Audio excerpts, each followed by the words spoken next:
வணக்கம்.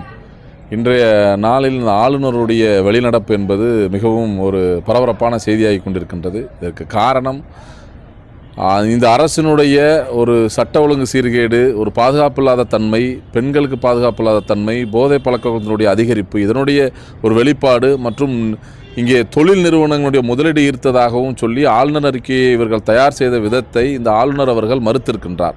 12 காரணங்களை ஆளுநர் மாளிகை வெளியிட்டிருக்கின்றது. அந்த 12 காரணங்களும் உண்மைக்கு புறம்பான அறிக்கைகளை தயார் செய்திருக்கக்கூடிய இந்த அரசு என்று சொல்லி அவர் கண்டித்திருக்கின்றார்.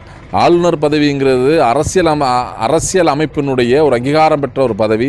அப்படிப்பட்ட ஒரு ஆளுநர் என்கிற அந்த உயர்ந்த பதவியை இந்த அரசு ஒருபோதும் மதிக்காமல் இருப்பது தான் வேதனை அளிக்கின்றது. இவர்கள் அரசியல் அமைப்பையும் மதிக்க தவறுகிறார்கள், தேசிய கீதத்தையும் இவர்கள் பாட மறுக்கின்றார்கள். இவர்களுடைய அரசியல் என்ன என்பதே புரியாத ஒரு புதிராக இருக்கின்றது. தமிழக மக்களுக்கு மத்திய அரசோடு இணைந்து இன்னும் பல திட்டங்களை கொண்டு வருவதற்கு ஒரு முயற்சியை எடுக்காமல், இன்னும் ஆளுநரிடம் ஒரு முரண்பாடு, மத்திய அரசோடு ஒரு முரண்பாடு இருந்து கொண்டு தமிழக மக்களுக்கான வளர்ச்சியை தடுக்கக்கூடிய ஒரு அரசாக இந்த அரசு செயல்பட்டு கொண்டிருக்கிறது என்பதுதான் வேதனை அளிக்கின்றது. ஆளுநருடைய வெளிநடப்பு எப்படி பார்க்கப்படுகிறது என்று சொன்னால், மக்களின் வளர்ச்சி திட்டங்கள் எங்கேயோ ஒரு இடத்தில் பாதிக்கப்பட்டு கொண்டிருக்கின்றது என்பதற்கு இது உதாரணமாக தெரிகின்றது.